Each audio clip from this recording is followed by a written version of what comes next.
According to the Holy Bible, Abraham entertained 3 angels. When they later visited the city of Sodom, they were believed to be normal earthmen. When the Israelites left Egypt, an angel appeared as a pillar of fire and guided them to the mountain of Horeb. The prophet Elias ascended to heaven in a fiery chariot. Ezekiel described the apparition of a great cloud with raging fire engulfing itself. In its midst, like the color of amber, also from within it came 4 living creatures. They had the likeness of a man. St. Paul reminded the Hebrews that some have unwittingly entertained angels. There is one instance which is echoed in the Bible, which is the story of Enoch being taken up to heaven to be with the gods. In the Bible, the statement is very brief about it. There's much more about it in the so-called books of Enoch, of which we have 2 versions that describe the voyage, actually 2 voyages. One time he came back to earth, another time he was taken to be with the divine beings.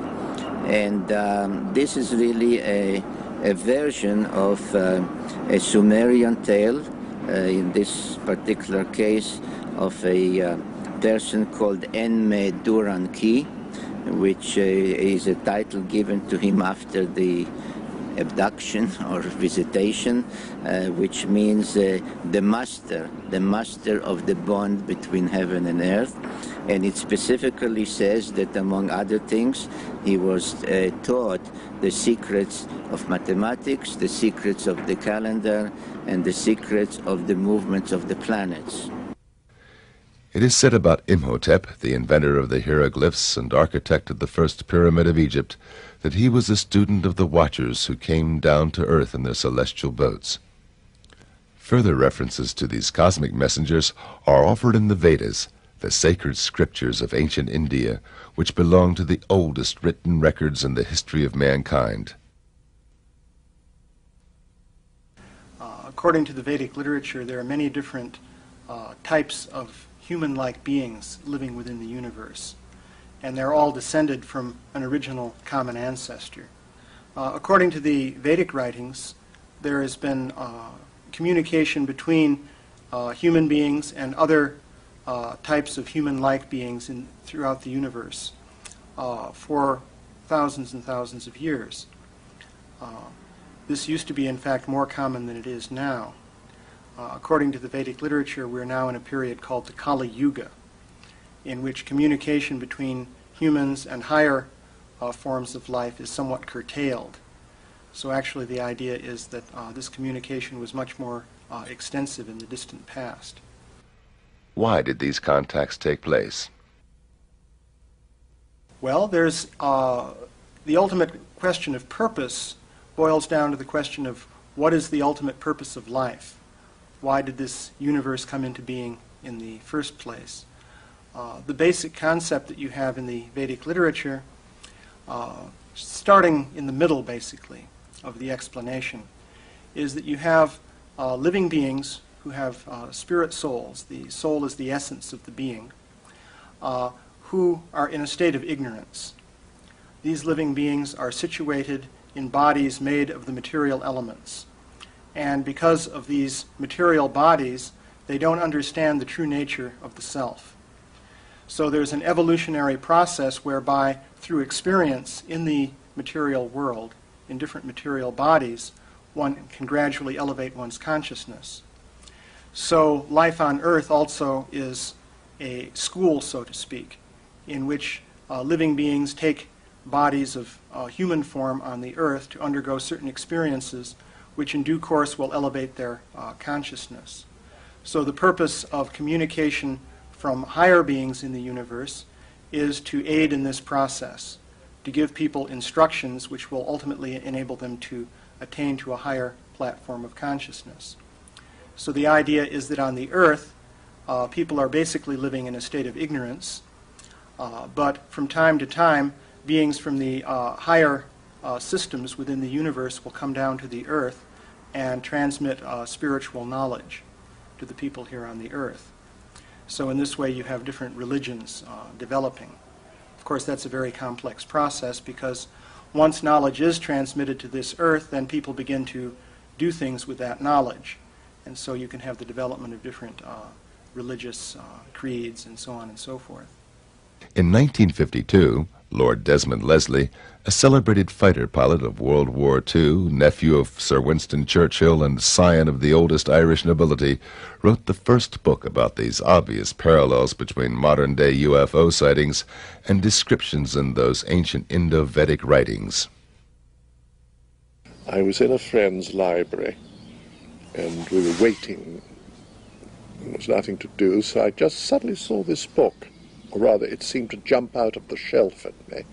Atlantis and Lemuria, written in 1890 by Scott Elliott, published by the Theosophists, with maps of Atlantis and descriptions, all taken from the astral of the Akashic record. And it was very exciting. The thing that interested me most was the description of their flying machines, which it said was circular and glowed in the dark and could move very quickly on this free energy. And they were called Vimanas. And that got me going. I said, now wait a minute, these sound so like these flying saucers we just heard about. Remember Captain, wasn't it Mantell, Ruppelt, Mantell, the chap who first saw them and described them like flying saucers. So I decided I'd do a bit of research. And I went to the British Museum Library, especially the Oriental section, where I got out the whole of the Mahabharata. Lovely English literal translation by Pratap Chandra Roy. No florid, just straight literal. And each chapter luckily had a summary. You know, there are about 20 volumes, and I waded through and picked out everything about these Vimanas. And I just couldn't believe it, that the ancients had had them, and that they'd been in contact with space people. And it said by means of these wonderful craft, the star people can visit Earth, and we can visit the stars. And then it described them in Tibet as like pearls in the sky. You couldn't have had. Well, then I read on, and there was things about wars in ancient India, and some of the weaponry they used, with able to make three-dimensional images of a false army. Hologram, surely. A thing called the Brahma weapon, which had the power of the universe, and a light of 1,000 suns, which Teller then quoted. You remember about the atom bomb. And it said that the survivors rushed and bathed and threw off their arms, but a few days later their hair fell out, their skin turned red, and they died of a horrible sickness. And the army was so burned, they were just like, even the elephants were shadows on the ground. Well, that was Hiroshima, surely. So I said, you know, all this has happened before, whether it was a space war or war among the Atlanteans, I don't know. For one entire year, Lord Desmond searched in old libraries for references to ancient UFOs. Then he completed his book. And then I got from a correspondent in America, Rick Williamson, who said a friend of his had had a contact, a landing, and taken these amazing photographs. So I wrote to him and said I'd written this book, and could I see his photos? Well, back they all came with a lovely letter giving me permission to use them. Nothing about any payment or anything like that. These astonishing pictures of Adamski's, which were quite unlike what we thought a UFO should look like. And we had them tested for atmospheric hazing and recession and all, and it came up that they were large objects quite a long way away and not little models close up. And he seemed a very nice fellow. And then he wrote a rather sad little note saying, but I've written an account of this landing and want to publish it. So my then publisher, Werner Laurie, which was headed by Waveney Girvan, said, well, if you use his photos, you're going to kill his book, so what are we going to do? So we sort of looked at the ceiling and bit our nails, and Waveney said, why don't we have a joint publication, your book and then his as the second part? I said, well, that's a marvelous idea. George Adamski, a lecturer on Tibetan philosophy in metaphysical circles, had observed and photographed dozens of UFOs at that time. On November the 20th, 1952, together with 5 witnesses, he drove into the Californian desert to watch for UFOs. After they had a sighting together, he separated from the group and saw a dome-shaped craft. A young man in brown overalls with long blonde hair came out of a ravine and approached him. They started communication in sign language. At the same time, his companions observed the encounter through binoculars and confirmed the contact later in notarized affidavits. Lord Desmond decided to investigate the George Adamski case on site. Well, and I eventually got over to America at a time when you couldn't take any money out of England, 1953, and met this amazing man. And he lived in a little house up on Palomar Mountain with his secretary, Lucy McGuinness, and Alice Wells. They were very hospitable. Making a little money hadn't affected him. And he was an incredible fellow. You know, he would sometimes really annoy you by telling you the most absurd things which you knew weren't true. And at other times he'd come out with such profound wisdom. Are you going to be able to filter this off? And you talked to him, you asked him? I have, more or less on gestures and mental telepathy, as it is known, thought transfer. He does not speak. I mean, He didn't at the time, but I have met him since, and he does speak very well English as well as in the other language. Did he tell you where he came from? Yes, this time he told me he was from Venus, although I have met men from other planets as well. And you had to sort of dig information out of him. Now, perhaps you remember the first contact. He said he took photos, and they all were burned or didn't come out because of the UFO being so near. I asked him if he had the negatives, and he dug them out, and they were black. But I held them up against the sun, and you could see the UFO. It was there. But it needed a lot of light to see it. He hadn't spotted that. He also hadn't spotted that all the proportions of it were in perfect golden section. A lot of little details like that.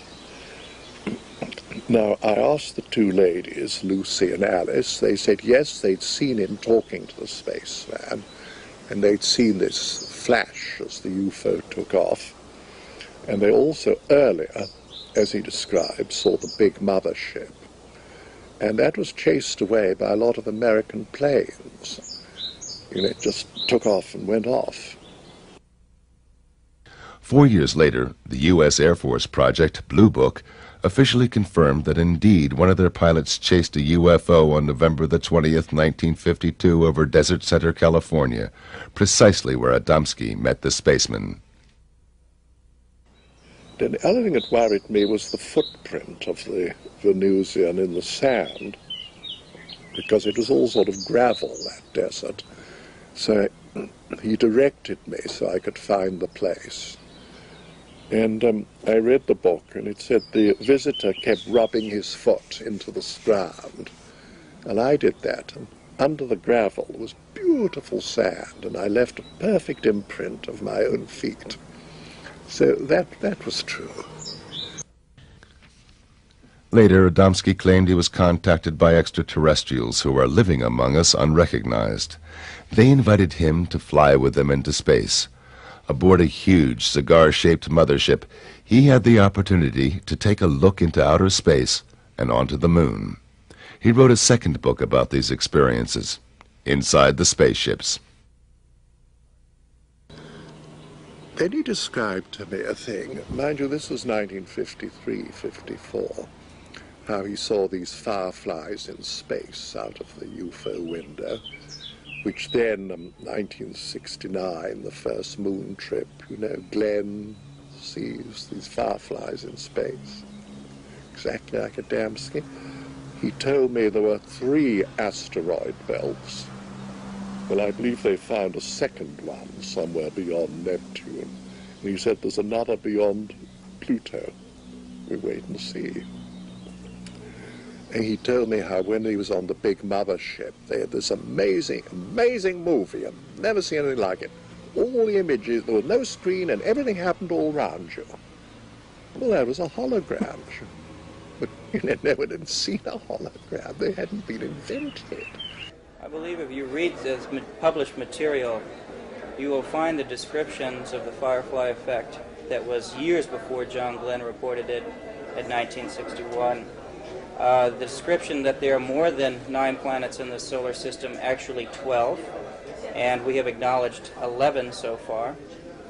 His description of the darkness of space, quite different from what you would expect to see here from the surface of the planet, also reported by the astronauts. There are numerous accounts of what he has described from space, this atmospheric collection on the moon, and activity on the surface of the moon as far as fog, clouds, water.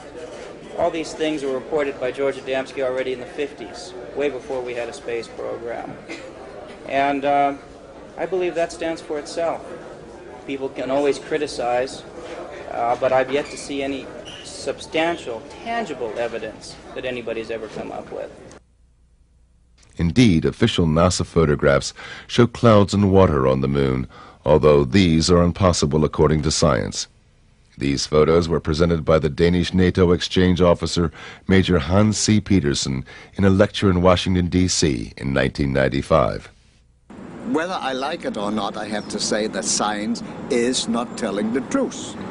I have in my possession pictures from the moon which, one, show smoke or vapor or something else racing from a crater. Now, to have smoke racing from a crater, you need an atmosphere, otherwise smoke cannot race. So, moon has an atmosphere.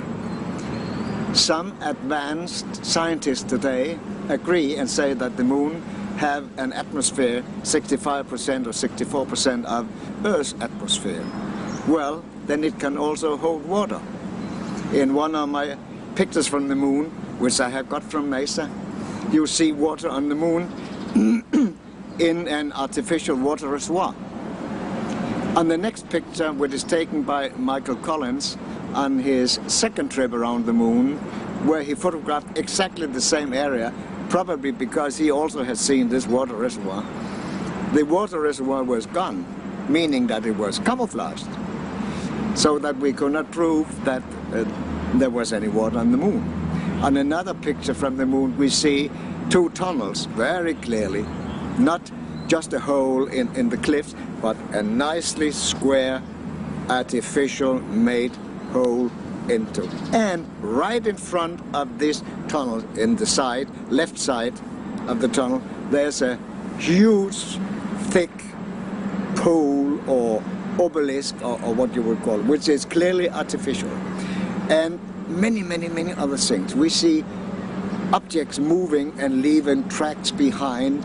NASA call them stones rolling down the moon's surface, but if you look closer, investigate the picture closer, you can actually see on shadow and light that it is rolling up the moon's surface, and so on and so forth.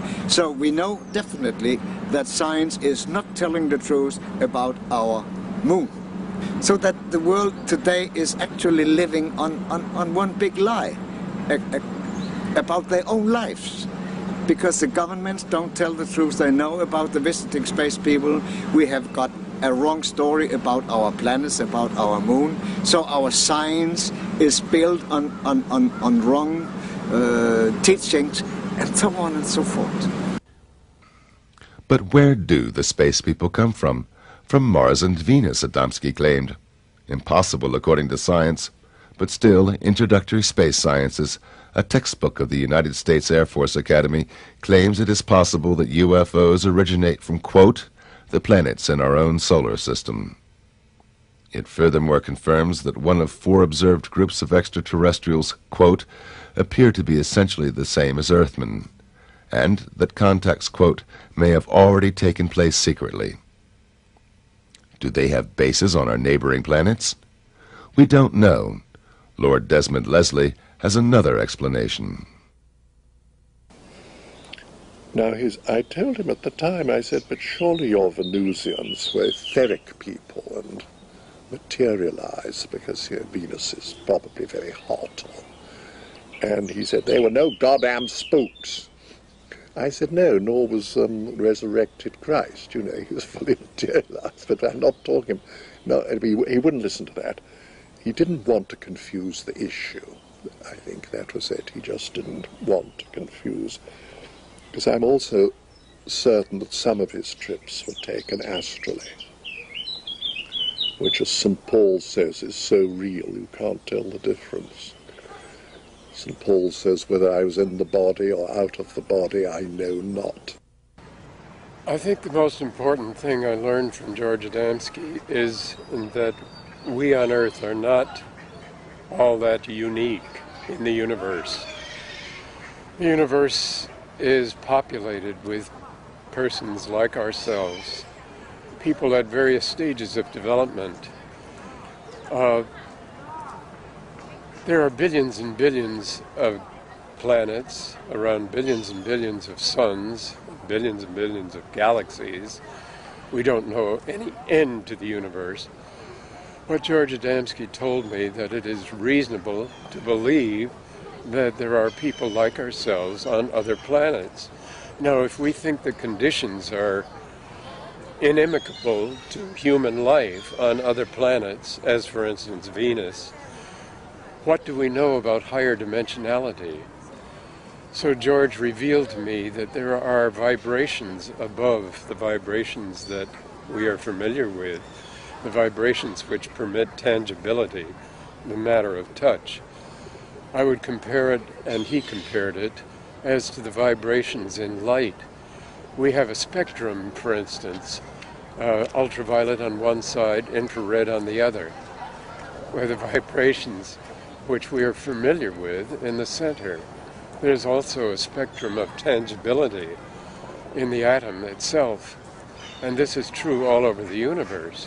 And while we're familiar only with the vibrations which make the tangibility we're familiar with possible on Earth, he was aware that there are other invisible tangibilities and that contact may be made.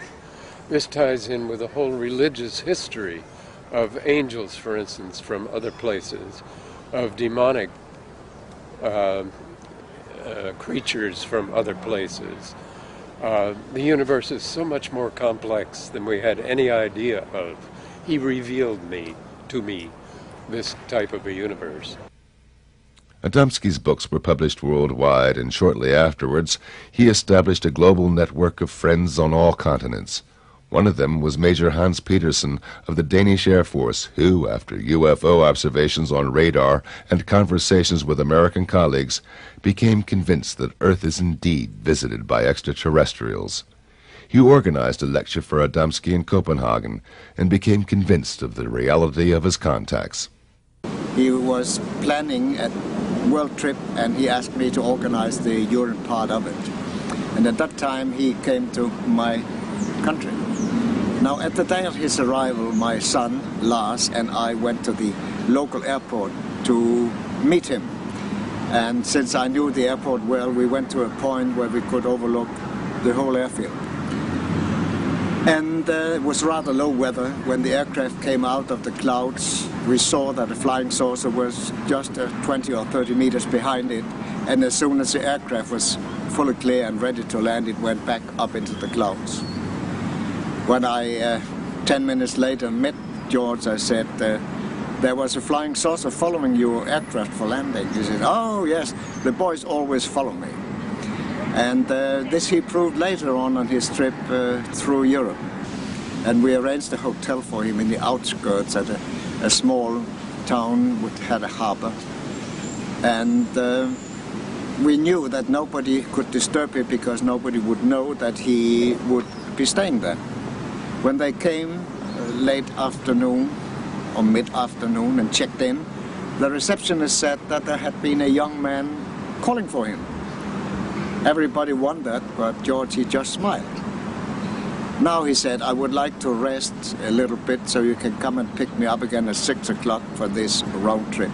So they did. In this old-fashioned hotel, like in many other old-fashioned hotels, there were double doors to the rooms, one opening to the outside and one opening to the inside. So there's a space between the two doors. When the group came to pick up George, there was a ladder laying between the two doors. And on the front side you could read the word Adamski. So he opened the ladder, and inside was a message saying, Adamski, do not go to Finland this time. Trouble for you, and signed with 6 words. He phoned me and said, I don't feel well of going to Finland because I got this warning. And I persuaded him to wait because it could be somebody who trying to make some fun out of it.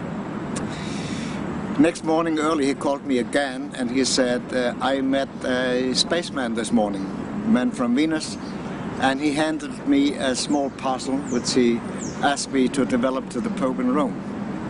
So I will definitely not go to Finland, and I'll also not go to Germany. So please make arrangements. And I did. Meanwhile, our group in Copenhagen was a bit skeptical that a spaceman had been around in their environment.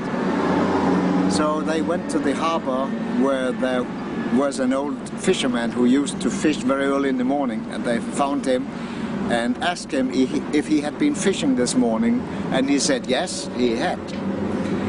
And they asked him if anything special had happened, if he had talked to anybody, something like that. He said no.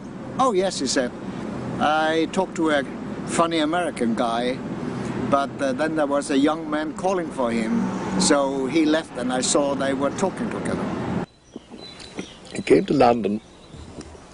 He'd been to Rome lecturing, and he'd been on a European lecture tour where he met the Queen of Holland, and there was a frightful row and the students tried to disrupt it. And his lectures were run by Lou Zünstark, the niece of Carl Jung, lovely lady, with Tim Good, you know, who's written a lot of very serious books. Well, after his Roman visit, he just stayed with us for a few days to relax, and I kept the press away, and we took our little boat out on the Thames, and while we were there, he brought out some money, and among it was what looked like a little gold coin. And he just casually said, that's a bit of gold no one's ever going to get off me. I said, why, it's very nice. He said, look at it. It was a little medal of Pope John, who at that time was dying, John the 23rd. And he said, I saw him in Rome. He gave me this. I said, George, please. Nobody sees the Pope. He's dying. Tell me you've bicycled round the rings of Saturn. I'll probably believe you. But I don't think you saw the Pope. He said, well, I did. And he gave me this. And I gave him a sealed packet from the space people. He sat up in bed, and I gave him this package. He said, oh, that's what I've been waiting and praying for. I said, what was in the package? He said, I don't know. The space people gave it to me. It was sealed. I wasn't going to ask questions. But he said, that man isn't going to die. He looks so fit and well. And then the next day, I think it was a Sunday, the news came, the Pope was dead. And George said, the bastards, they murdered him. Well, they hadn't, because this is another interesting bit of evidence. Years later, the Pope's doctor told the story of Pope John's last days, how he had this form of cancer where in the last few days you have a false reprieve, and you suddenly look very young and well, and you feel marvellous, and then, boom! Well, that's when George saw him. But nobody knew that for many years. So then I said to Lou Zinstag, who was tell me, Lou, what really happened? He didn't see Pope John. She said, well, all I know is we went to the Vatican, we went to the St. Peter's Square at George's insistence, and he suddenly pointed, said, that's my man. And there was a priest with red here. I said, well, that's probably a bishop or Monsignor, somebody rather important. And he said they embraced like old friends, and they went off through the private entrance on the left, not the public. And I said, well, that's amazing. Then what? And she said, well, an hour later, he came out jumping up and down like a schoolboy, saying, hooray, I've seen him, I've seen the Pope, I gave him the message. And Zeus said, if that man was an actor, he's the best actor I've ever seen. I've never seen anyone so radiantly happy. Now, interesting thing, he was with us several days before he mentioned it. You know, if it was a load of bull, he'd have probably said, look what the Pope gave me, I've seen the Pope, here's a medal. You know, not at all, he kept rather quiet about it. It just sort of came out. So I thought, well, I'm going to do one more test. I was at school with Basil Hume, now Cardinal Hume, in the same dormitory, and I even put Eno's fruit salts in his pot one night, and it fizzled when he peed. Anyway, we were good friends. And I asked him, I said, listen, Basil, this little gold medal of Pope John the 23rd, where can you buy it? Can you? Oh, no, not at all. You can't buy those, only the Pope will give you those. I told him Adamski'd got one. He said, well, he must have done something very special to get one of those. And you know, Papa Pacelli, Pius XII, had a contact in the Vatican gardens. He said he met two angels, well, okay, Venusians, and they told him there was a wonderful future ahead for our world. George Adamski's meetings with the Pope and the Queen of Holland were not his only encounters with the mighty ones of this earth. He visited the United Nations several times. Once I know for sure he was invited by U Thant, the General Secretary at that time, and he spent a full day in the United Nations, and as he said afterwards, I stayed there for one full day and I talked to a lot of people. George Adamski told me that he was able to enter any department of the government in Washington, and he showed me his ordnance pass, which enabled him to do this. I was very familiar with this type of a pass because I had worked for the United States Ordnance Department between the graduate work at the University of Rochester in the physics department and my work at Eastman Kodak Company. George was very good at keeping a secret. It was part of his integrity to be able to do so. He did this on both sides. If he had been told by the government not to speak about a thing, he did not. If he had been told by a spaceman not to speak about a thing, he did not. It was not easy. He said it this way, my heart is a graveyard of secrets. At another time, this will be to go too far to tell details about it, but he left Earth for some days for another planet. I was informed beforehand that he would leave the planet, and he called me right away after he came back and told me that he had to go to Washington on his arrival because he had a message to the president. But he said, I cannot tell you what this message is, but if you follow the political situation on Earth, you will, for yourself, be able to see what the message contains. In 1 year, you will see the result. And 1 year later, we had the Cuban crisis. And if you put your hand on your heart and tell the truth, you will probably know and acknowledge that if President Kennedy had not solved the Cuba crisis just the way he did, we would have had the Third World War. For in the final analysis, our most basic common link is that we all inhabit this small planet. We all breathe the same air. We all cherish our children's futures. And we are all mortal. This is just a few details out of, you could say, hundreds of things which you could tell, which all together fits into the picture that this man was something special, that he was telling the truth, and that those who were in power all over the world knew that he was telling the truth. Why are they still not telling the public about the existence of UFOs and extraterrestrials? Why is the government, why are they all so paranoid about these? Because it's free energy. End of the oil monopoly, aviation as we know it, the automotive industry. For something much better, but, you know, they won't get their greedy little hands on it. So they'll go to any lengths. When the oil runs out, they'll probably pretend they've discovered it and release it.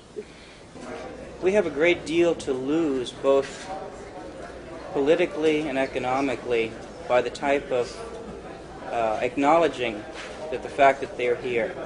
They propulse their craft by electromagnetic energy. This is free energy. It radiates from every planetary body, and it costs nothing. Free energy, you wouldn't have to pay your light bills, gasoline for your cars, any of this, etc., etc. And we as a society, we as a world, function on the consumption of petroleum. We literally, if we stopped using petroleum, the whole world economic system would cease to exist. The type of chaos that would result, the people who control the power have no intention of letting that go. That's one of the reasons. There's also religious reasons as well, because some religions teach that there's nothing up there.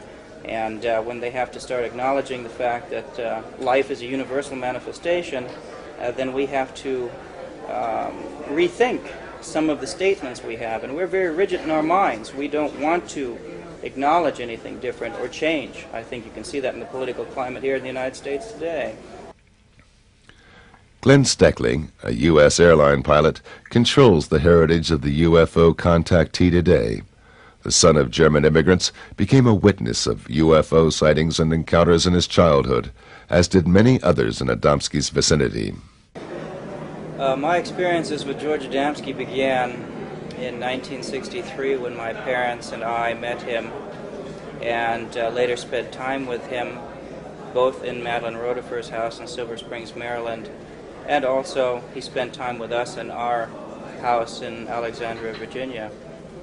That was due to an experience that we had in Washington where we sighted a dome-shaped, bell-shaped craft, and due to that sighting, we got in contact with Mr. Adamski and then met him, and subsequently spent the last 2 years of his life, whenever he was on the East Coast, together with him.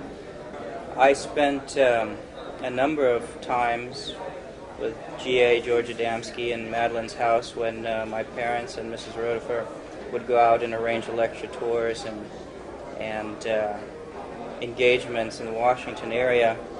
And so I have very vivid memories of Mr. Adamski and the sightings that we've had out at Silver Springs. Many others besides the Rotifer film, which was taken a month before his death. And the type of people he was associated with, yes.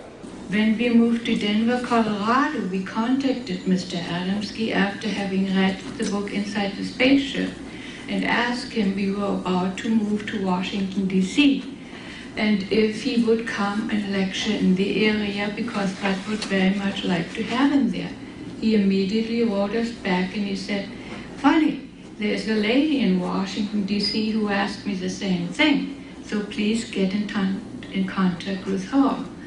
And so this is how we became friends with Mrs. Madeline Rotifer, and with her we experienced with Mr. Adamski many, many of privilege, many different experiences, such as seeing the Scout Cups, such as seeing, I can't even tell you how many Scout Cups or Space Cup we had seen over the years, because I don't think anybody would believe that.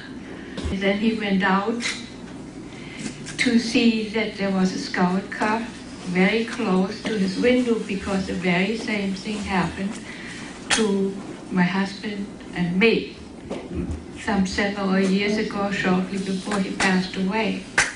And we were sitting in the living room in the evening, and a feeling of great love came over us. Not a personal love, not an emotional love, a universal love. And with it came, the whole living room was lit up. And so we decided to go and take a look. And as we went outside, there was this beautiful Scout Cup hanging a few feet over the floor. You could see inside the porthole. It was a most fantastic sight. And this feeling stood with us, I would say, for many, many weeks. The most spectacular incident took place on February 26, 1965, when a lady from this circle, U.S. government employee Madeline Rotifer, participated in a contact and was present when Adamski filmed an alien spaceship with her own camera at close range. We met him in March of 1964.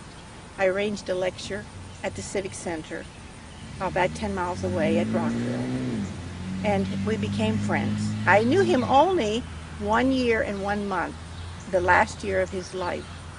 And he visited from California here about 5 times in that last year of his life, just intermittent. He didn't stay at this house all that time. But on February 26th, approximately 8 o'clock in the morning, a space friend, contact of Mr. Adamski, came to this house. I was still asleep, but when I got up, Mr. Adamski told me that he had been told that we should get cameras ready for filming later in the day.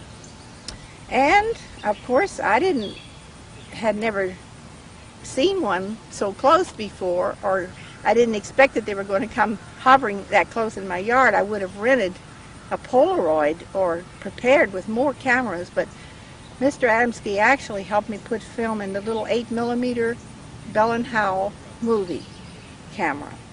And he had film in his Kodak camera too. And we waited. Now they did not tell him what time they were coming, but this was earlier in the morning. But this was middle of the afternoon, about 3:30, when we noticed them at a distance. And we were at the dining room window looking out, and they came in closer. And by the way, 3 more spacemen came and knocked at the door just before the incident. And Mr. Adamski went, and they told him they said, "Get your cameras ready, they're coming." Now that is how close he was associated with those people from other planets. And it's difficult to believe, but they looked just like American. One of them had brown hair, and one had dark hair, and one had slightly gray hair. And they parked in a car, I believe it was an Oldsmobile, but I don't know the year, down here at the street when they came, and then the spaceship came. And we went outside, but I had a broken leg. I had fallen the month before in my living room, and I was in a walking cast. And but I was able to walk around, but with a little limping difficulties, but I did get around. And but when we came out on the porch up here and started to film, he told me to film, and he was going to film. I said, "George, I can't do this. I'm too wobbly." And I had not had the camera but 2 months. My husband had given it to me for Christmas just 2 months before. So I handed him, he said, "Okay, I'll do it." So I gave him my camera, and he laid his down, and we filmed it he filmed it then. I started, but I wasn't sure of myself, and I didn't want to miss it. So I gave the camera to him, and he finished filming it. But I was, clumping around in the background and able to walk, of course. without too much difficulty with this cast on. But they only stayed about approximately 10 minutes. They did not land. They did not get out of the spacecraft, but there were glimpses of people through the round windows. And they maneuvered, they came in here. It was a low humming and a low swishing sound. And they came in, when they got close here, they came in very slowly. And it was round, and there were 3 of these, well, about this size, I guess, these landing gears underneath, and they were going like this, retracting in and out. And they told George later it was for stabilization. If they'd put all of them out, they would have had to land. And they kept one retracted all the time, and the other 2 were going in and out. But anyway, low swishing, low humming sound. And it wasn't real loud, but there was definitely a motor sound accompanied with it. And it was a blue, a brilliant royal, between a royal and a purple blue in color. It was a beautiful blue, and deeper blue than this. And it was round, and as it moved, it looked crooked, you know, and on the film it shows this slight distortion, and it looked, you know, lopsided and so on. But they were moving and putting on this performance for Mr. Adamski to back up, you know, his efforts to get the world leaders to tell the truth about the visitors from other planets. They were demonstrating, they wanted him to capture this on film, their abilities to do certain maneuvers. And they wanted him to have this proof to show the people of the world, because our world governments have better film and they haven't shared any of them with us. And they wanted Mr. Adamski to have this piece of film to show, you know, to the audiences when he was speaking, how they do these certain maneuvers. They did this on purpose. William Sherwood, an optical physicist of Eastman Kodak, known as the father of photoelectric testing used in the optical industry ever since, analyzed the rotifer film in the Eastman Kodak laboratories in Rochester, New York. I analyzed the film frame by frame. There were 182 frames. We made enlargements of the frames. We looked for such things as double exposure, all the telltale things that you find when there's tricked photography. We found out all we could about the circumstances under which the pictures were made, the distance from the camera to the object, the size of the image. We didn't know the size of the object, but we derived the size of the object from a knowledge of the size of the image, the focal length of the camera, and the distance at which it was photographed. I could tell by the branch of the tree where the object hovered just where it was photographed. I went to Madeline's house. I paced off the distance. I knew exactly what the parameters were. I derived a value of 27 feet for the size of the object. I remember just how well this formula worked out. It's a triangular formula. The focal length of the camera was 9 millimeters. The distance was 90 feet. The size of the image was 2.7 millimeters. Therefore, the size of the object had to be 27 feet. You'll find this in Timothy Good's book. There were other factors. We brought them all to bear. There were instruments we used, which we had available in the laboratories at Eastman Kodak Company. These included densitometers, photometers, projection devices of all sorts, electronic devices, everything that you could name that you could use, telephotometers, and so on. The electron microscope, I believe, was used by a man at Kodak Park. Everything pointed to the conclusion that the objects in the film were true objects, unknown objects, not model objects, and that it was taken by Madeline exactly as she told us it was. People with experience, to call upon the experience of those who had concentrated on the photographic film and reproducing pictures, meant more than anything else. It is not just my opinion, it's the opinion of all of the experts. One of these experts was Colonel Coleman von Kivitsky, founder of the Audiovisual Division of the Royal Hungarian General Staff, who worked as a film expert for the United Nations during the 1960s. Medellin Rodefer short 8mm sequence filmed on a flying object in front of her house above the trees are genuine.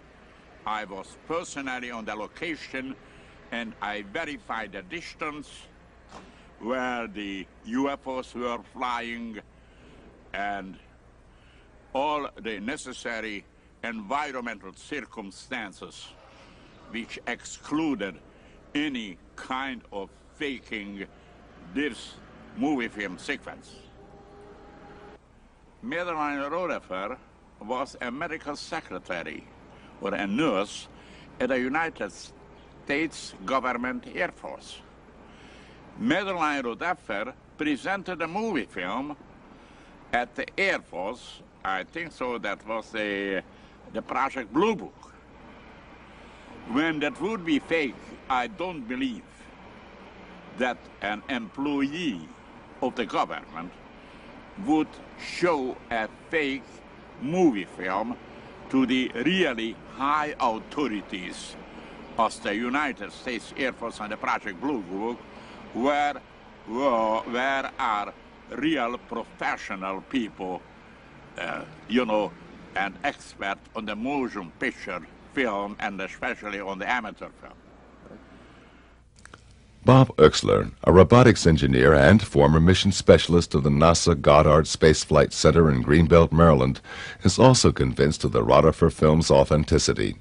He believes the flight pattern indicates an energy field which enables the disk to maneuver independently of terrestrial gravitation. The individual images as they came up clearly showed something that you could not see with the naked eye in looking at the film or even looking at the individual prints under close scrutiny, and that there was a haze, if you will, a very tight haze, almost like a fuzzy outline around the craft itself on the image. Now, this, of course, compared to the trees that are visible in the film, which were crystal clear and very well in focus. In other words, you have a very sharp contrast. You immediately might be concerned about the possibility of capabilities of double exposure, which is, of course, very difficult to do with film. However, in this particular case, we found it very, very intriguing that the craft itself had very, very sharp contrasting edges along where the porthole areas are and around the top of the cab. But especially in the bottom portion of the craft, we began to see that there was light emitting from the craft, but this was not a light such as a glow, like a reflection you'd get if somebody was projecting a light onto an object. This was rather interesting because it tended to suggest that there was some form of energy associated with the vehicle itself that was actually causing this sort of a red glow in the undercarriage area. But that, along with the glow that we were getting, the sort of a haze, a very, very distinct fine haze around and very, very close to the craft itself through the images, suggested that there was an actual radiation effect. Almost, I guess you could liken it to a mirage effect. People are fairly familiar with when you ride down the highway during the summer and you look across and you can see the heat rising, and it tends to distort images that were behind the mirage. Well, this is very similar to the effect that we saw on this object, suggesting several things. One, that you were actually looking at a three-dimensional object as something that was superimposed onto the film. That, again, suggested credibility with regard to the film. And secondly, it suggested that there was technology associated with it. This was not just, you know, a trash can lid or something that was just casually thrown up in the air while filming was going on. So began to become much more encouraged with what I was seeing. And the more I began to look into the individual segments, the film itself, the motion, we began to see things that you might liken to a distortion. In other words, the craft itself physically changed shape. Now, not the whole craft, but it seemed that portions of the craft changed shape. Now, this was a product either of what you might call an optical illusion as a result of the technology associated with the craft, the method that it used to maintain its levitated state to violate gravity, or it was a mechanical apparatus associated with the craft itself. We noticed that the ball structure in the bottom of the craft, in concert with the receding of these individual structures, that the one portion of the craft had an indentation that would go in every time this one ball would go up, and then it would come back out into a round disc or circular area. So I think that these features all collectively, more than anything else, and even more than the testimony of Madeline Rotifer herself and the historical testimony of George Adamski prior to his death regarding this particular event, all tend to suggest that we are probably dealing with an authentic case. And I think it's time that perhaps some researchers of historical value would probably want to go back and take a much closer look at the George Adamski case in its entirety. There were many attempts to discredit him, all of which I feel have successfully failed. First of all, they tried to debunk his pictures and cannot do so successfully. They've claimed they were water coolers, and that was proven wrong. They tried to say they were models, that was proven wrong. They've been orthographically projected, biomedically, radiation tests. Now they start to go through computer testing. Adamski's photographs have gone through more tests in the last 50 years than any other photograph out there, and have stood the test of time. And I wonder if the rest of the pictures could sustain such the same test as his have. But why do you think... But why do they still question the reality of his experiences? Discrediting him and his message. Adamski stood for things which are not so popular in today's UFO movement. First of all, he did not believe in psychism or mysticism in this field. He felt that that belief was a different field that had nothing to do with UFOs, because these people come from worlds where they believe in the meaning and essence of life. They don't believe that something else, whether it's the stars, whether it's a future, or anybody else is responsible for their actions. They are responsible for their actions. And so this type of information is what people tend to attack on Adamski. And he was not attacked by the officials as vehemently as he is by the rest of the people in the UFO field, because they feel threatened by the type of information he gave them. In September 1967, Steckling himself had a spectacular UFO sighting. In 1967, my father, mother, and I were on lecture tour in Germany, and we were traveling from Mannheim on the train, and we witnessed, along with the passengers on board this train, a armada of what we would call spacecraft or UFOs appearing and disappearing above the train, I'd say around 10,000 feet. And my father, with his 8mm camera, filmed the sequence of these craft, and as the film rolls, you can see the crafts appear and disappear in formation, and you can see the motion of the trees moving by as the train is in motion, so the craft are behind the trees, not in front of it. And it's quite an interesting piece of film. It was reported in the newspaper the next day, the German newspaper for that particular area. On our way back from Schifferstadt to Frankfurt, we were able to film a whole armada of spacecraft flying over, I would say, very close to the and very near to the Frankfurt airport. This film and all of Mr. Adamski's film we took as we returned to Washington, D.C., and my husband wrote letters to NASA, to the Pentagon, and offered them the chance to look upon the films which were available. We got invited to all of the organization, to the Pentagon. We got invited to NASA.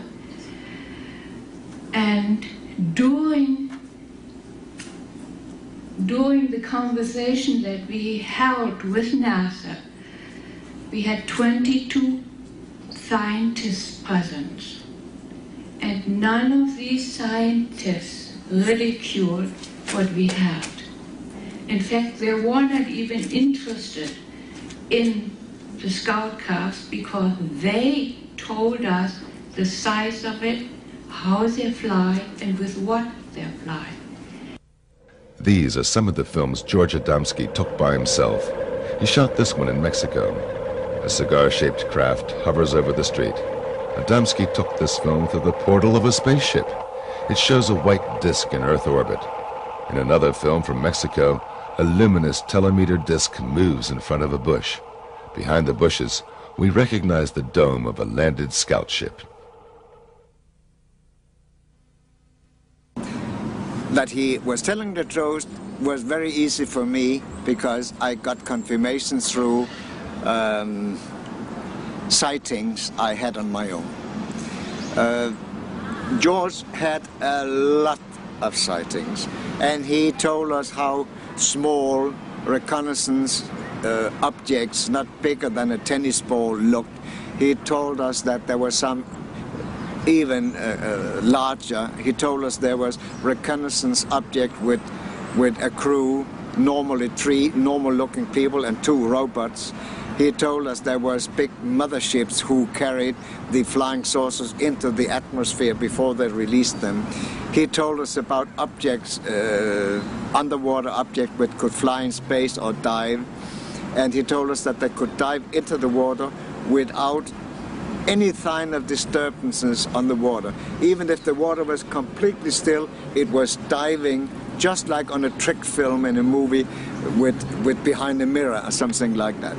And over the years, I had many sightings where I saw these small reconnaissance objects. I saw the object with a crew. I saw a mothership, and I saw 2 landings and so on. And nothing of what I experienced was outside what George Adamski had told us. So to me, there was no problem. I had the proof that he was telling the truth.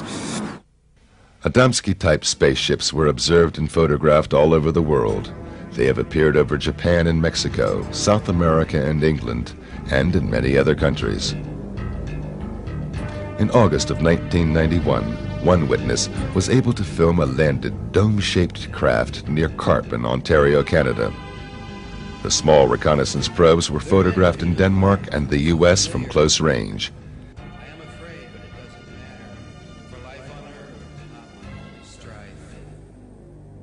In the south of England, Stephen Alexander filmed a telemeter ball flying over a cornfield in 1990.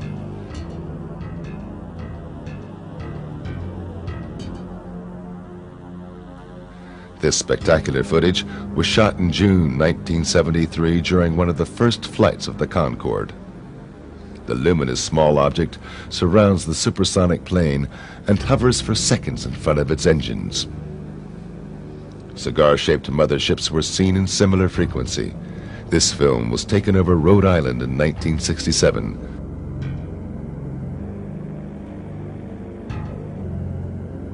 This photo was taken over Texas in the same year, or over Lake Onega in Russia in 1978. These films were shot in 1980 over Hagen in the Ruhr area of Germany.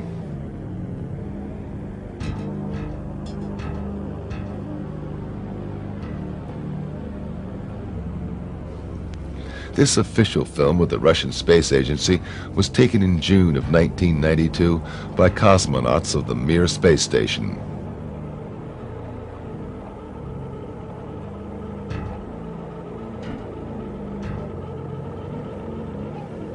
An identical object was photographed in June 1966 by U.S. astronaut McDivitt aboard Gemini 4. Hundreds of witnesses saw this cigar-shaped craft in April 1990 over Krasnodar in Russia.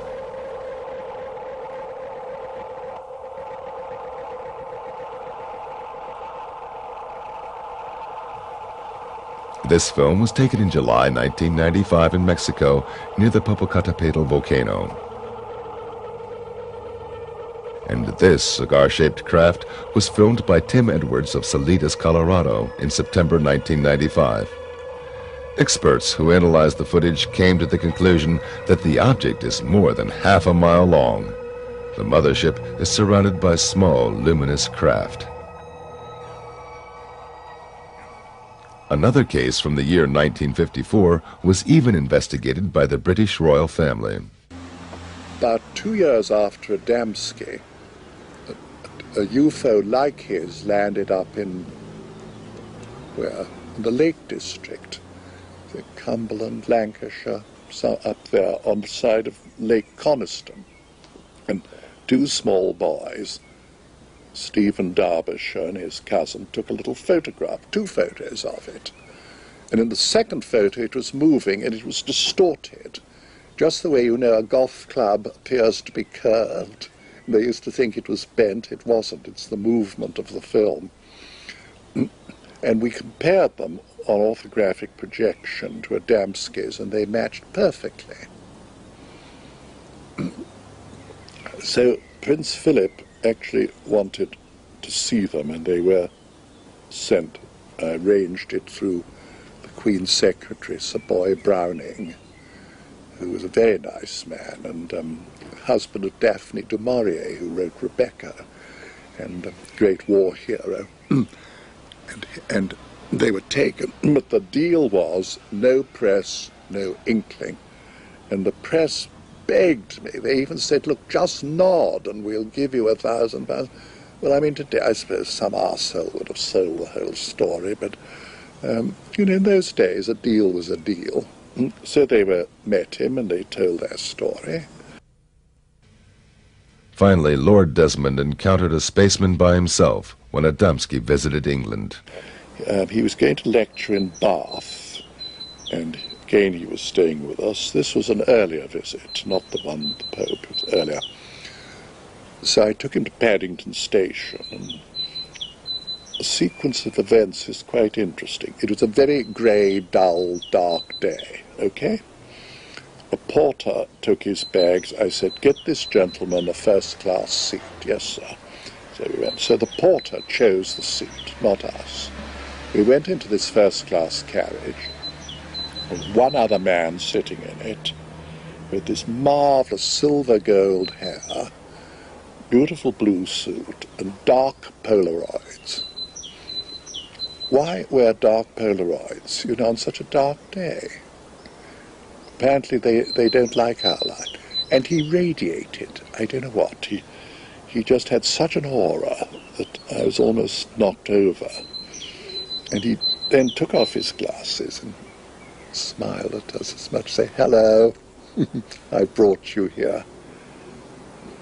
I hadn't been very well, unfortunately, and I was so sort of dismayed by this that I went out in the corridor and said, George, come here, what do you think about that chap?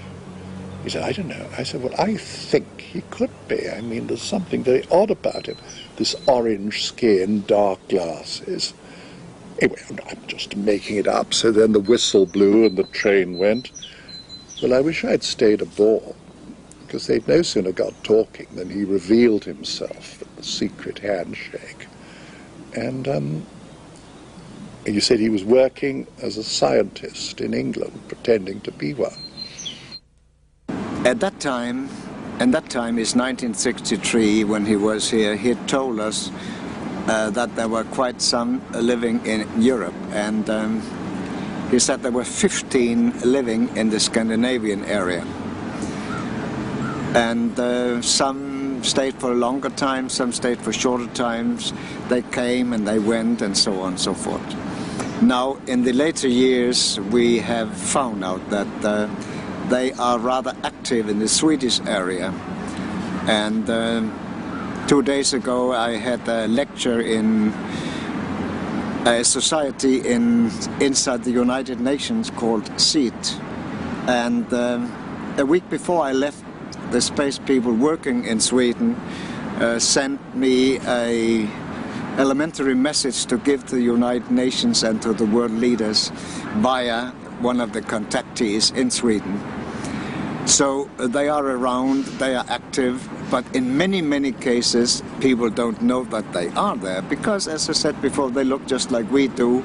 They fit into our society, they even work in our society. They are interested in and concerned in our development as a race, as a society, and the type of behaviors that we display, what we are doing to our planet, the destruction of the only place we have right now. We're not unlike they can go to different places. They're very concerned with that, and they bring a message of peace and understanding, purpose of life. It has nothing to do with fear, it has nothing to do with manipulation of the mind, nor the taking over of the world and this planet. I can assure you they have societies and much better places to live. They certainly wouldn't need this place. They've been coming amongst us for thousands of years, and we as a civilization are not very receptive to peaceful ideas.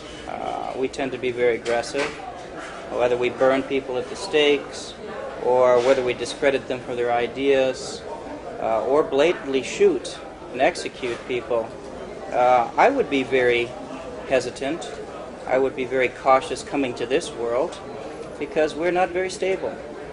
And so they have decided to walk amongst us more in a Peace Corps type of situation and then help individuals or individual bodies with the type of information they bring. On April the 23rd, 1965, George Adamski passed away after a heart attack.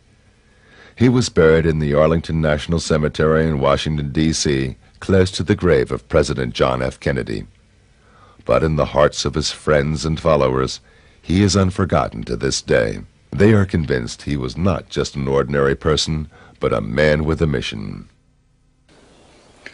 The last thing he showed me, before he left, and that was the last time I saw him, he pulled up his thing and showed me his navel.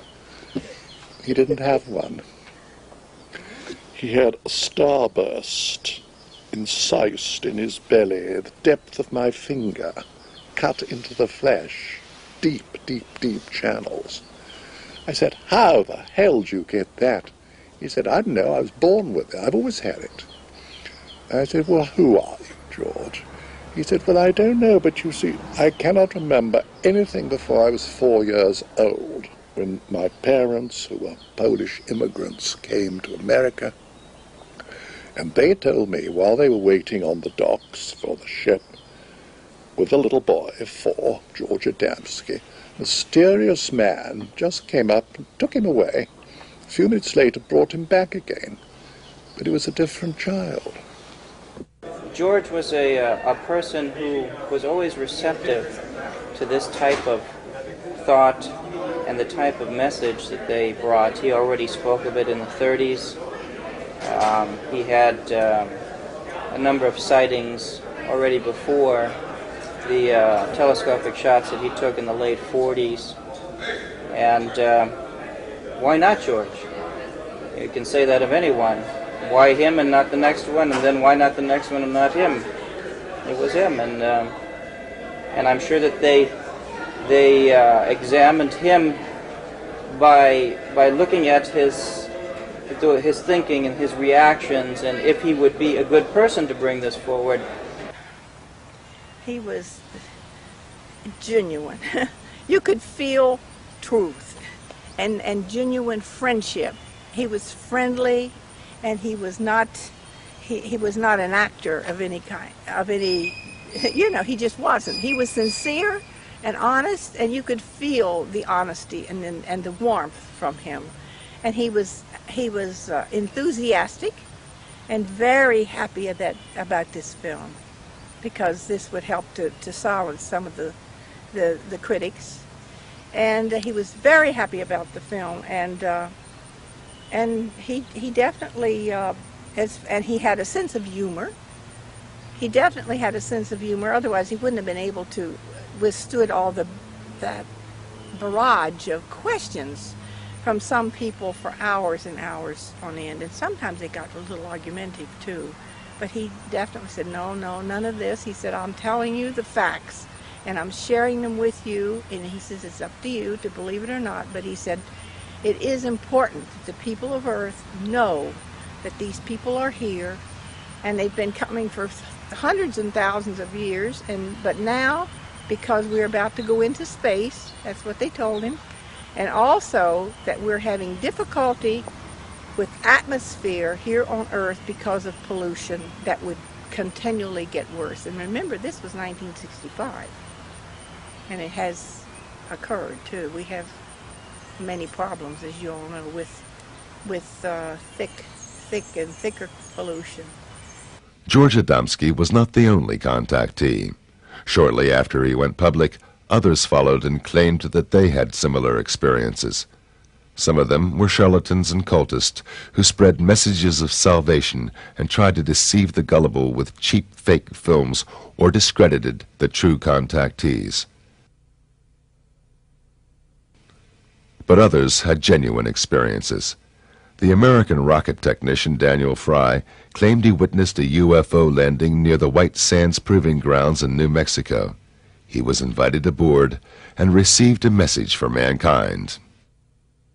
The most significant experience that I had is probably the finding out of the major purpose for this invasion, so to speak, was to keep this planet alive, that we're approaching an area of controversy which could result in the displacement of all humanity, because we had learned how to do that without learning how to get along with each other. Later, Fry shot some films of unknown flying objects. Contactees and UFO enthusiasts met regularly at the giant rock in the Californian desert, at the site where contactee George von Tassel claimed to have met space people, and where he later built, allegedly under their instruction, the Integraton, a generator to reactivate human cells and to charge them with cosmic energy, as claimed by von Tassel.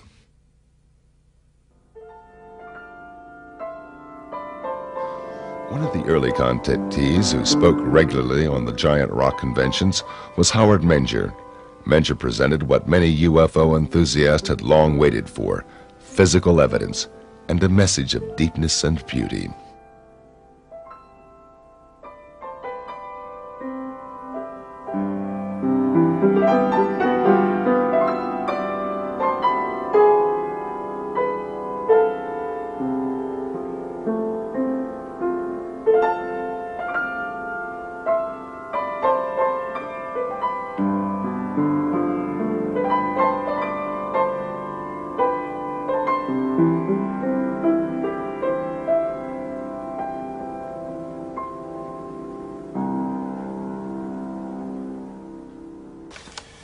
I was inspired by a trip to New York State in the Catskills. I was on my way up there under some kind of control. It seemed almost like the wheel was moving by itself. I know it sounds strange, but it's true. And I reached an old cabin in the woods, and inside there were what I considered to be aliens. They were not from this world, as far as I could see. They're very angelic people. And they had all kinds of instruments in the cabin, all types of electronic, like what we'd call pianos and organs. And on the wall, they had a 1-inch thick 2x2 television screen. And they could move it anywhere they wanted to. I think we're getting that nowadays. We're getting into that now, 35, 40 years later. But I went in there and they showed me the instruments, the musical instruments, and I expressed the wish that I wished I could play the piano. And they said, well, maybe we can help you. I don't know what they did, but I could sit down after that visit to the cabin, after meeting these wonderful people, and I could play anything by ear. I think it all began when I was very young, approximately 10 years old, in the early 30s, when I went up into the woods, as I often did, and saw a beautiful lady on a rock with a stream going by. And I was really surprised, because first I thought it was one of the farm people, because there were farms nearby. But this woman wasn't dressed in a farm outfit. She was dressed in beautiful, flowing gown. And she had long blonde hair and gold-colored eyes. And she seemed to be waiting for me, as though she knew I'd be there. And when she spoke in perfect English and a beautiful voice. And I was only 10 years old, but I want to tell you, this was quite an experience. She was like an angel, like talking to an angel. And she seemed to know all about me. And she mentioned some things that would happen in the near future. She departed almost like a vision, just disappeared. And I went back home. I didn't talk about it for weeks, not even to my brother, who often went up in the woods with me. We saw discs in the sky, my brother and I, during that period, that same period. And as time went on, some of the things that she had predicted were coming true. They continued from the girl on the rock right on up to the very significant ones in 1956, when the craft came in, these huge 40 to 50 foot craft, and they carried these beautiful angelic aliens. And of course, at first I wasn't ready for any of this. No cameras, no recording equipment, no witnesses. But after that, I prepared myself with cameras, witnesses. I had witnesses. I was taking a movie on one incident in 1956 in High Bridge, New Jersey, where a craft was coming in. It's in my new book, the High Bridge incident. The pictures are in there. And the craft is coming in, and I'm taking a colored movie, 8mm movie of this. I have several witnesses from the local area, and also a federal agent from the Bureau in Newark, New Jersey was standing right next to me. I was filming a craft coming in. The door opens when it landed, and two men got out. One went to the left, one went to the right, and then a beautiful lady got out. But she had a type of spacesuit on. And she walked toward me, and when she got about 25 or 30 feet from me, she didn't say a word. And she touched something shiny on her belt.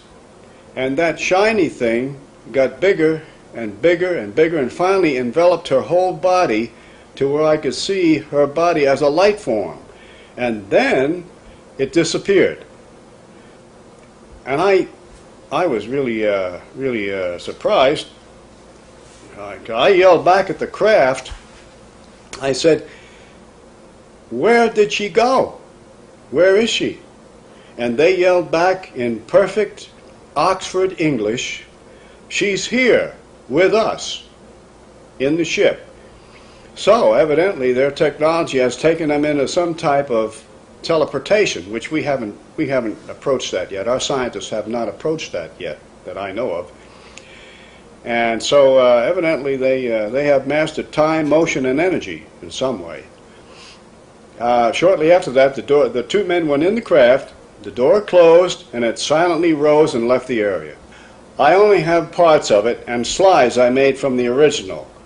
The Federal Bureau of Investigation, the Bureau out of Newark, New Jersey, took the original film.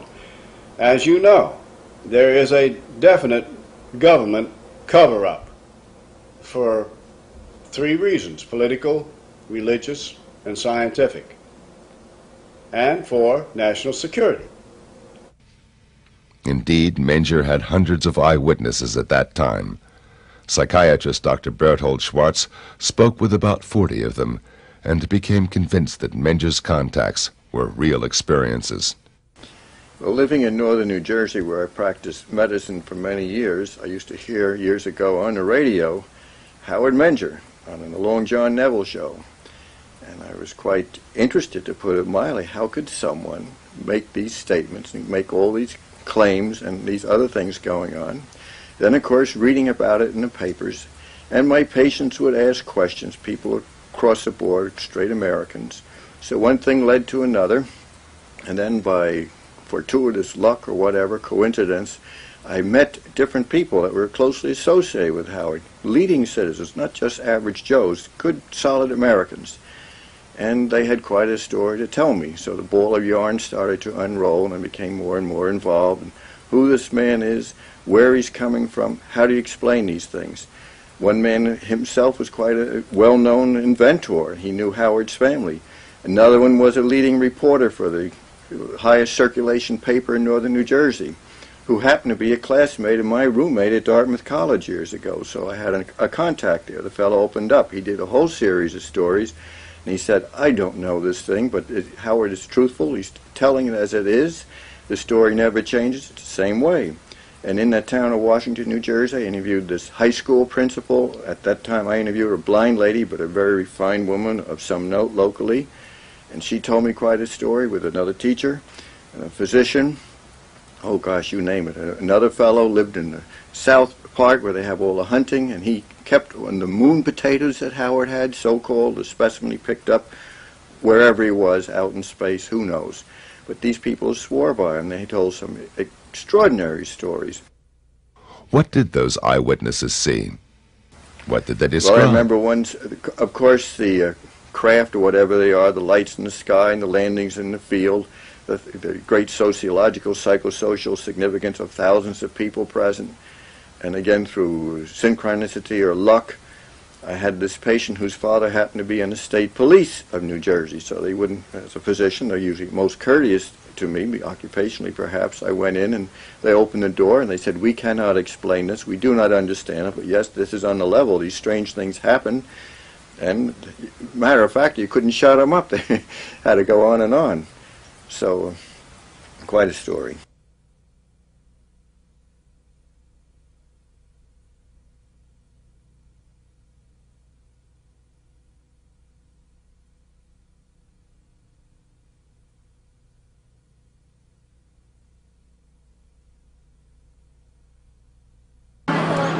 There were people that said they saw lights in the sky and things that darted very fast that didn't look like a helicopter or a plane because it moved too swiftly. And I remember we all came down to look at the field where the flying saucer had landed, where he said it had landed. And it was round, like burnt mark on the ground where the grass had all been singed.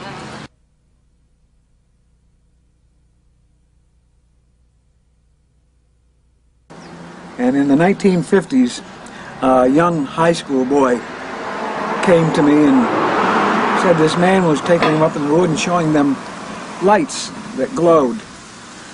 And he told them the lights came from flying saucers, from men who were landing regularly in a place called High Bridge, New Jersey. It's about 10 miles from here, from Washington, where we are now. And I knew this young boy, and I prevailed upon him to tell me more about it. I was interested as a newspaper man, and he told me who the man was, and it was Howard Menger. At that time, Howard Menger was a sign painter in a sign painting shop just about 2 blocks from this house, up around the corner. And I knew Howard, knew his wife, knew his children, knew his family, and as a reporter, I thought, I have to find out more about this. So I got a hold of a couple of friends of mine from the state police, and we went to visit Howard, and he said, oh yeah, they're up there, and he showed us some photographs he had made of flying saucers, and he asked us if we would like to meet these people from outer space, and of course we said yes. So he took us up to a field up on top of the mountain and said they'd be there at about 11 o'clock at night, and we just had to wait. And needless to say, we waited and waited, and nobody ever showed up. Howard later told me, he said, one of those guys that was with you was carrying a gun. He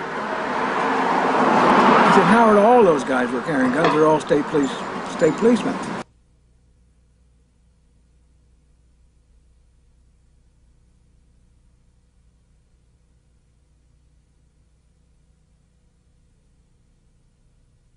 one evening, he advised me that there would be a sighting he believed, so I took a girl I was dating at the time, whose name was Dorothy, and a friend who worked for my father. His name was Richard Barry, and he was repairing televisions for my father. He was a student, I think, of Princeton at the time. I couldn't drive. I didn't have a license at the time. So Richard drove Dorothy and myself down there, and we met at Howard's house, sat in his kitchen, had cocoa, as I recall, and he said, let's go up into the woods and we'll see if... He said, I think the ships are here. So we did. And it was Howard, his wife Rose, his sister-in-law Mary, who I think was single at the time, myself, Dorothy, and Mr. Barry. So, and we broke up into groups. Howard and two of the women went one way, and myself and Mr. Barry and Dorothy went another way. And we walked down this wood trail, and we did see these pulsating lights in a ravine, kind of hovering on the ground, and these were believed to be he said they were scout ships. And they seemed to be translucent. Like you could see through them, and they seemed to have brighter cores inside, like a light bulb would do, or a vacuum tube would do. And they would change colors. They'd be pink, and then they'd be green, and then they'd be white, and whatever. And they just kind of seemed to hover over the ground. One of them did seem to put out a little light, which kind of went round us, I think, and then went back in again. And we were awestruck. There's no doubt about that. Remember, I'm 16 years old and never saw anything like this in my life, and quite believed everything that we saw was, in fact, out of this world. So we went back down to his house, and he said, I think one of the alien people trust this group, and they're going to make themselves visible. So we went out and stood in his backyard, and in a lawn area, and it goes up to a hillside. It was in meadows, and within a short period of time, Howard says, look, here comes one now. And there was this kind of ghosty apparition of a human figure which kind of floated across the meadow. I remember he kind of went over a fence, kind of just floated over a barbed wire fence, and came near to us, but not that near that you could distinguish any features. I'm talking maybe several hundred feet. And then he faded away back into the woodland. And that was it. And we went back to the house, and we were just like, whoa. Greatest thing that ever was. Another incident I recall vividly, Augie Roberts, the photographer who was documented so much of this from the early days forward, was once at Howard's house, where Howard was, just after a whole series of exciting events out in the field with the craft landing, whatever the thing was. And Howard was alone in the house. Augie knew that. And yet Howard was carrying on a conversation with another voice. Now, unless Howard is the world's greatest ventriloquist, which to my knowledge he isn't, Augie said, what is going on here? One of the curious who wanted to see firsthand what was behind Menger's contacts was the young journalist Constance Michels. She was so fascinated by the young contactee that she fell in love and married Howard Menger in 1958. Shortly after that, she had her own first UFO encounter. I have never seen a landed disc, but one evening shortly after we were married, we were coming home from grocery shopping, and as we came up on the hill on the farm, we parked the car against the fence, and there was a big luminous pearl-like spherical shape right above the trees over the next field. And Howard stopped. He said, look. And I said, oh, wait, I've got to get my camera. And by the time I got to the station wagon, turn around and get the camera, it was gone. That was one of the times. When we were on our honeymoon in Las Vegas, we saw the same pearl-like iridescent globular disc. And one more time, which this really gets me, but it was it was on our farm, and we were there. Our attorney was with us, and we had heard that some people at White House, they were having a game, and they had seen discs flying over the stadium. So we went out to in the field and looked upward, and sure enough, there was a fleet of discs flying overhead. And our attorney turned to me and said, "Connie, this is for you." And one of the discs dipped, just like that. And that was that day, or that week, I became cognizant of the fact that I was pregnant. I was with child, our first child. Howard Menger is a truthful person who's had some extraordinary experiences, and as I think he says himself, he cannot explain them, he doesn't understand them. My impression of Howard Menger was that he was a man who most people would like.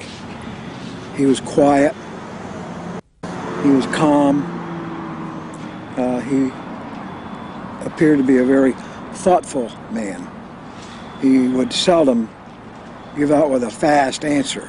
He would consider his words and his answers to every question you would ask him. He was a kind man. He was a kind of a person that you'd like to have as a neighbor. He minded his own business. He was on the quiet side. And that's why I think that he commands so much respect, because people don't expect to have a guy talking about flying saucers who looks and talks like Howard Menger. He's a father figure. As a psychiatrist, I certainly would say that Howard appears in every way to myself to be a healthy, good citizen, a sound mind and body, as most of these people are. We've done formal studies on this long ago. It was just logical to assume that there are non-terrestrials throughout our cosmos.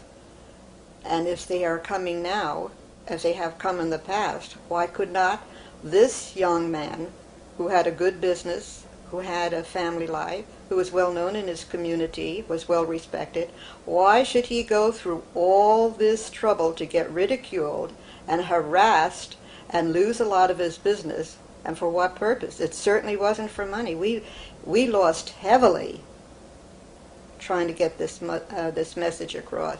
He eventually lost his first home, and when we were married, we lost our farm home, and we had to just pull up stakes and start all over again, no home at all, and work very hard.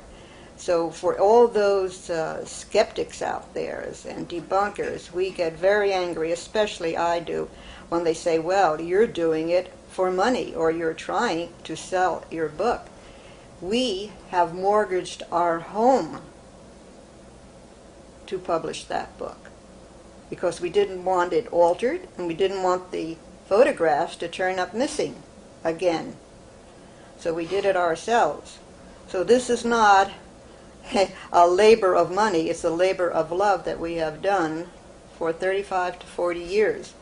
So I was convinced at that time that he was doing it for the same reason. He was losing pitifully economically. But something was really pushing him on. And I'm very glad that later on the government came and backed him up to do some of the things he had to do. Unfortunately, it didn't last very long. Menger's most fascinating adventure with the space people was his trip to the moon in August 1956. Well, I remember getting in a craft in the same location. We called it Location 1 in Hybridge, New Jersey. They invited me in the craft. And they didn't tell me right away where we were going, but I found myself in outer space with a Polaroid camera, and there were about 8 or 9 people in there with me, aliens, and a man, a friend of mine from Hybridge, New Jersey, who I still don't mention his name because he doesn't want to mention it, but he was in the craft with me. Went to school with him.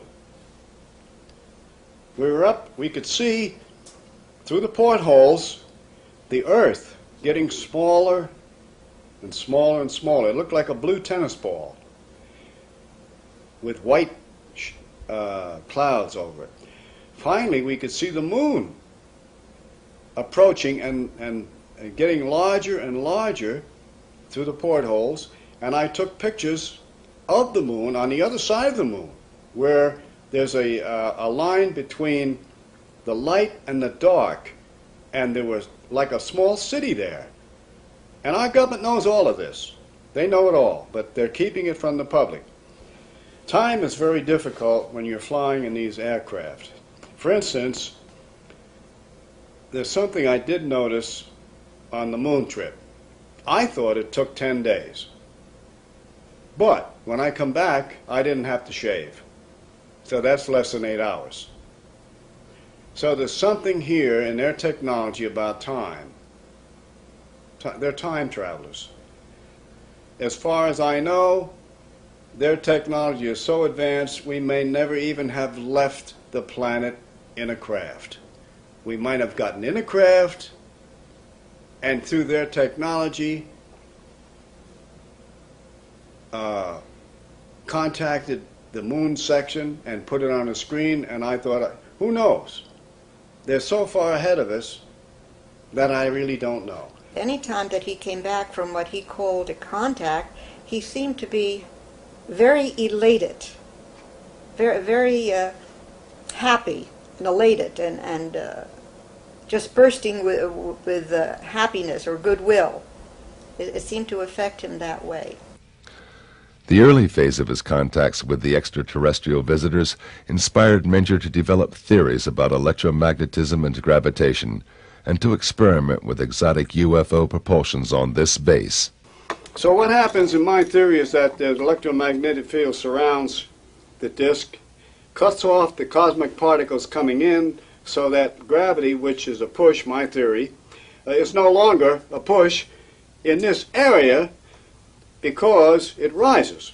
Allowing it to rise, it cancels out the push that I call gravity. That's my own explanation. Now, whether it's true or not, you know what? I don't really know.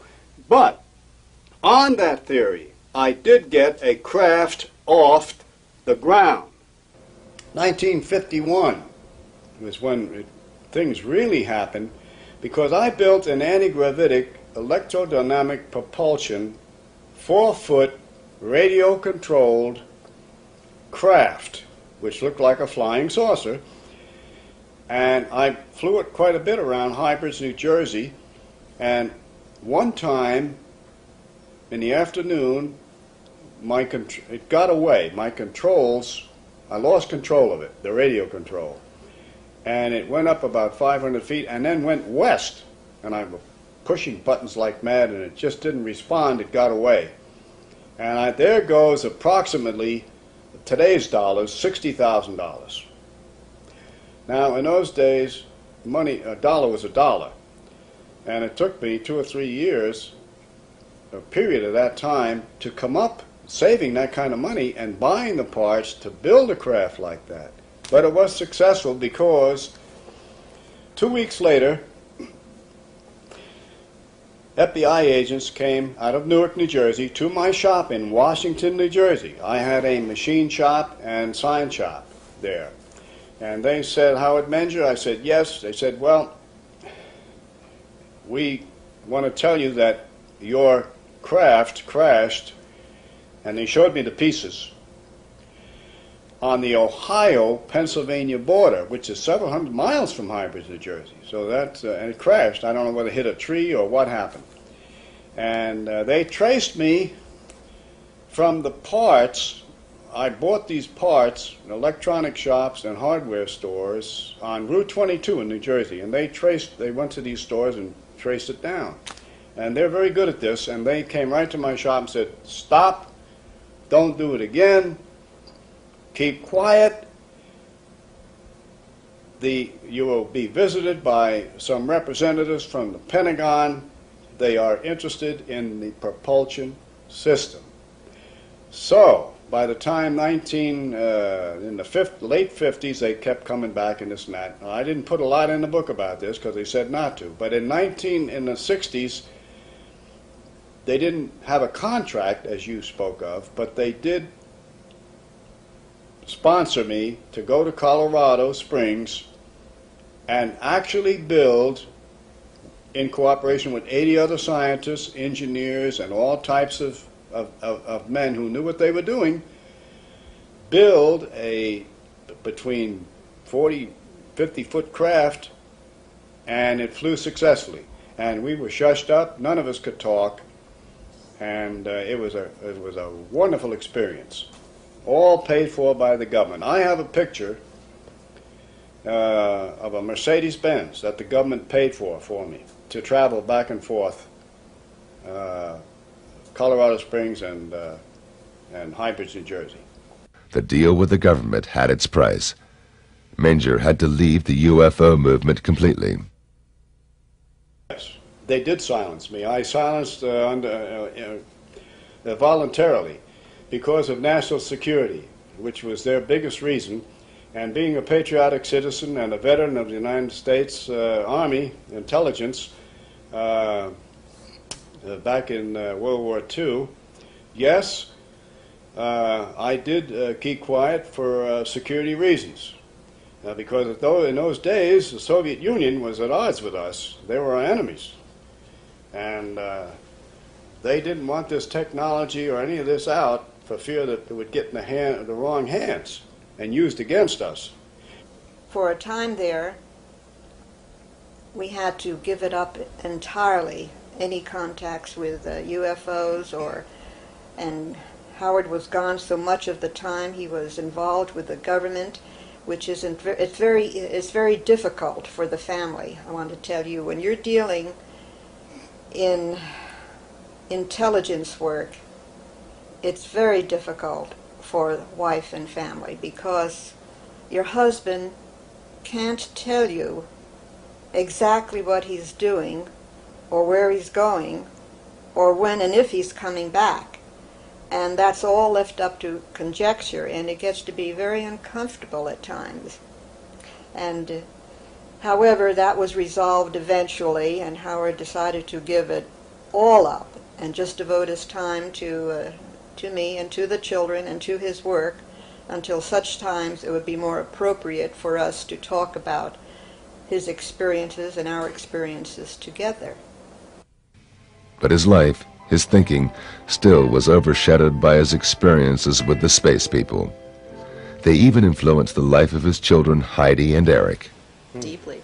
Yeah, the philosophy was probably the best thing they gave me anyway. I think it's given me a good open-mindedness and a good stable foundation. That's probably the best thing, if anything, that they gave us. It gave me the niche to my music because I'm a musician and I went through all types of music from Baroque, opera, jazz, modern music, and the only way I really found the way I wanted to go was through the faith that I have in it. It was really from the core of our family that I got that faith. You're dealing with a human being who's had an extraordinary experience and is bursting with knowledge and wants to tell all that he knows, but sometimes cannot. And it leaks out over the years, and persistent questioning, and going over the events very carefully, trying to remember what I call parables that the non-terrestrials told him, trying to figure it out ourselves, what they meant, what the knowledge was, and realizing that it was we who had to do the searching and find out what it all meant, that we were not going to be given a textbook for aliens. We had to figure it out ourselves. And when we finally did, we found out that we had it in us all the time because we've been seeded by our non-terrestrial ancestors. So it was there. It just had to be probed, which means that we didn't lead an average, normal, everyday life. Although we did this to maintain family, our minds were always probing and always interested in reaching into that exciting field of non-terrestrials and what it really meant to us as humankind, because there's more to us than one can ever imagine. When the space people ended their contact with Menger in 1958, they left many unanswered questions. Well, they left. The original angelic people that I talked with years ago in the 50s, in the 30s, The Girl on the Rock, and then the 50s, and the many trips in the craft, they said that they would be back in 2012, that they go in cycles. But I believe that they are time travelers, and that they have bases on Venus, Mars, and many other planets. I asked them once, well, where did you come from? And they said, we have just come from the planet you call Venus. Well, that doesn't mean they're Venusians. They're travelers. They might have a base there. When our astronauts went to the moon and they came back, they were not moon men. They traveled there and back. They were Earth people. So who is to say where they come from? The one thing I'm sure is, almost sure, they don't come from this planet. And they're way ahead of us in political, scientific, and religious understanding. I asked them, why are you here? Well, are you here to heal people or solve all our problems and blah, blah, all this? He said, no, it is against our universal laws to interfere in any civilization which we descend upon. Your record, your history shows that your advanced civilizations have advanced on lower civilizations and have destroyed them. They've been here thousands of years ago when there was oceans where there is now land, and where there was then land, there are now oceans. And when they come back, the civilizations have gone down, disappeared, like Atlantis and some of the others. They come back to check on us. They are our ancestors. They helped us to rise up from Homo sapiens to where we are now, to a thinking human being who can make tools and who invent technological things to help humans live a better life. They said that they have laid down laws thousands of years ago that most of them are in our scriptures today. Various Bibles all over the world, holy books all over the world have come, they said, from extraterrestrial contacts, because they were considered gods in those days and looked up to and worshipped. We even made statues that looked like them. And so they said, all we have to do is read our scriptures, live the life it recommends in the scriptures. All the Bibles all over the world said, thou shalt not kill, don't kill. Don't covet your neighbor's wife, don't do that. Love thy neighbor, do that. Moses, Buddha, Jesus, all said all of these things. They were contacted by these aliens, angelic beings also. Connie Manger believes that there is a strategy behind the proceeding of the extraterrestrials, a program to educate us step by step. The alien receptiveness program is to gradually make us aware of our birthright, but it has to be a very slow process, and the memory of who we are and what we are is locked in our mythology, it's locked in our ancient scriptures, it's locked in ancient books, it's all over the world. If you will collate the information, you will see the pattern emerge. However, we have to go very slowly because the memory of that has been obliterated from most of humankind. And as a matter of fact, we may have been a quarantined planet for a long stretch of time. And now that we are being monitored again, and some of the brain cells that they so graciously gave us are beginning to expand, and they are beginning to recognize, at least a lot of us are beginning to recognize, we belong to a galactic family. Now what is our purpose?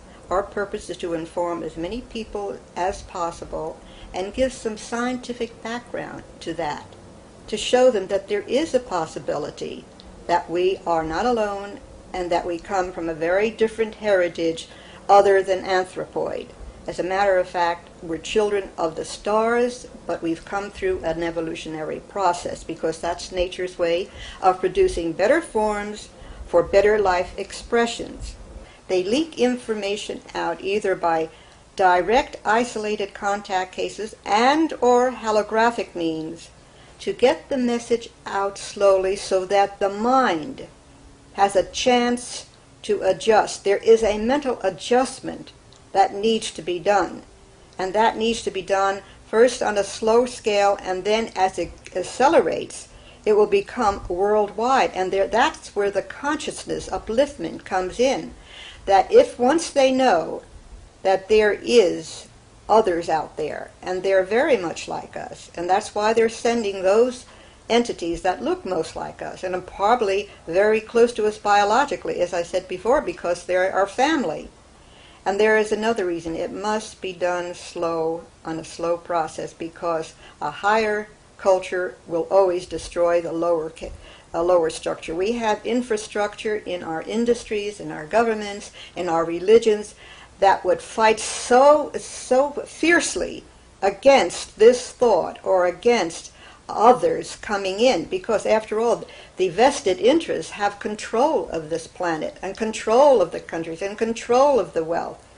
They don't want to have to deal with this on a hostile level. It has to be done slowly, and it has to be changing the mental set first. It's one reason they're here is for a spiritual reason, to develop us more on a spiritual level. Technology is advancing quicker and going further ahead than our spirituality, and that's very dangerous. Personally, I feel that we have to have a greater reverence for life, all life, greater respect for our planet, greater expression of intelligence between each other, and greater care and responsibility for everything that we do. We have to take responsibility and take charge for what is happening today, because that is the only way we can change it. And once we do these things, we become, I wouldn't like to use the word worthy, we become more receptive to contacts with other people.